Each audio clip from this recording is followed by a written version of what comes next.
The New York Knicks just got robbed in an update that nobody saw coming, and we got to break it all down. What's up, guys? I'm Matt Long. Welcome to Knicks Basketball 365. If you're a New York Knicks fan, please hit that subscribe button. Only 6% of viewers are subscribed to the channel, and it really helps me out a ton. But today, we got something truly insane. The line between college athletics and professional athletics, it's getting blurred, and it's getting blurred because the styles of play are getting closer and closer. But today, we took a big step forward in blurring those lines, really took a step back in understanding what the heck is going on with college athletics. Coming from Jeff Borzello on Twitter, breaking news: Westchester Knicks guard Dink Pate has committed to Providence. His agent Sam Permut of Rock Nation Sports told ESPN. G League star turned down two-way and 10-day opportunities to maintain eligibility. Former top 30 recruit is averaging 16 points per game this season. So now we are hearing Dink Pate from the Westchester Knicks was a standout for us over the course of this year, declining offers to get picked up by the real New York Knicks, and now deciding to go back to Providence, aka Big East Providence, aka the college team Providence, which is crazy that players are allowed to play professional sports and then go back down to the college level. I know the G League isn't the NBA, it's still professional basketball.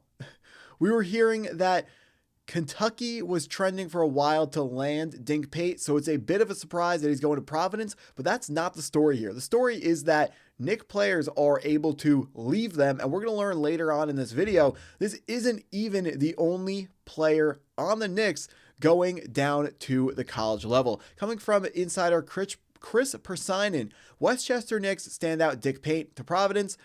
Pate told KSR back in January that if Kentucky likes him, then that's where he wants to go. Cited relationship with assistant coach Jason Hart, who left for SMU. Kentucky still recruited Pate in Westchester, but he heads to the Big East instead. So if you follow college basketball, you would know that Kentucky currently has 0 top 100 recruits signed for next season. They lost out on Dink Pate. A lot of their fans don't care as much because they are hearing that Dink Pate may not get his eligibility, but it's a bit of a mess when it comes to college athletics, football and basketball. The calendar is completely messed up, and now you're getting actual professional players moving from the NBA ranks to the college ranks. It's bad for the game. If you are playing for the Westchester Knicks, there's no reason you should be able to move down to the lower level and continue playing college basketball. I would say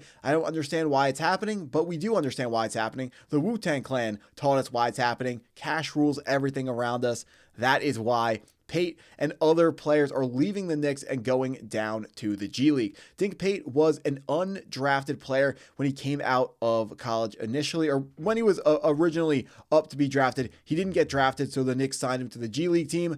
We do not have his rights. That's the headline here. So if he comes out of college, which I imagine, again, he comes out of college, is he eligible for another draft? I'm not sure. We have some more information here from Jonathan Giovanni from Draft Express on Twitter. Facts as I understand them: Dink Pate is a 2023 high school grad, which could line him up for at least 2 years of NCAA eligibility starting next season. He went undrafted in 2025, but has never signed a two-way and has not played in an NBA game, similar to James Najee. Like Najee, Pate declared and stayed in the NBA draft, but wasn't bound at that point by the NCAA's early entry withdrawal deadline.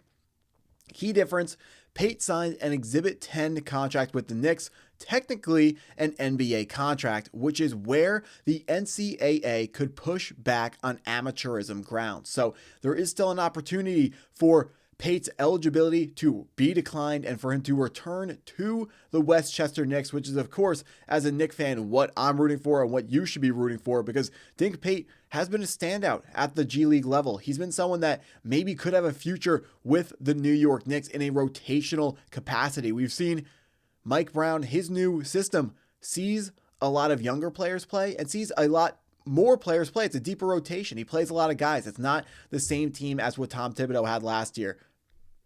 system-wise. So I should say it's essentially the same team, but system-wise, it is very different than what Tom Thibodeau was coaching us as last season.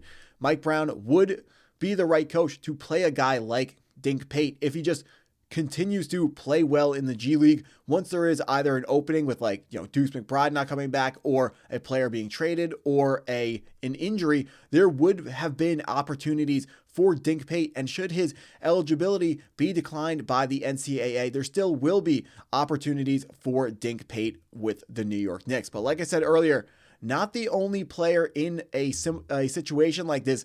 James Nagy, a 2023 first-round pick, who the Knicks currently own the draft rights to, is undergoing a similar situation as Dink Pate. Nagy went from the NBA back down to the college level, signing with the Baylor Bears this season. And I saw this update a couple days ago. The college basketball transfer portal opened 12 p.m. Monday night or Tuesday morning, however you want to see it. I'm sorry, I should say 12 a.m. Monday night or 12 a.m. Tuesday morning. And from Draft Express, again, news: Baylor's James Nagy will enter the transfer portal. Gersh Sports told Draft Express the 7-foot, 21-year-old center freshman arrived in Waco midseason, playing 8 minutes per game across 18 contests, was the 31st pick in the 2023 NBA draft. So James Nagy, another player in a similar position of Dink Pate, went from the NBA to back down to the college level.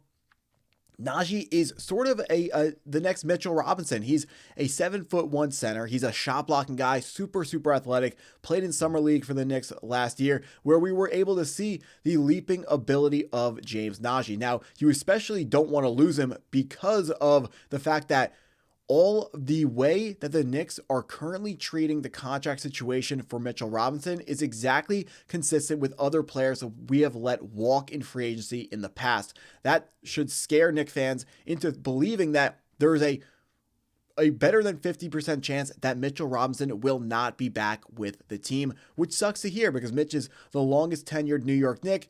He's top 3 in everyone's favorite New York Knicks list right now. So we would like to have at least some sort of a replacement lined up, and James Nagy was the guy that really was that lottery ticket to be that replacement for Mitchell Robinson in the future. So I would prefer the guys that we have the draft rights to, which is the situation with James Nagy, but not with Dink Pate. The guys that we have the draft rights to, they should be in the G League developing at the best of their abilities versus the best competition that they can find.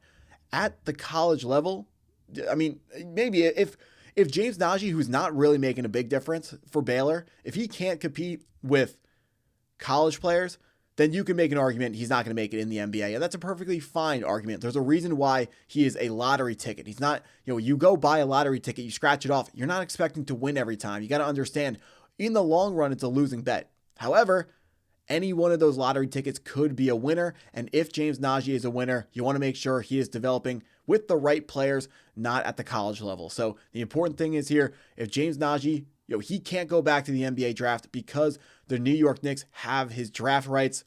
Hopefully we get him back at some point. We want this team to have as many options as they possibly can. That's what I got for this video. If you stuck around this long, I appreciate you taking the time to watch the video all the way through. Please hit that like button if you haven't already. Hit the subscribe button if you're new to the channel, and go Knicks.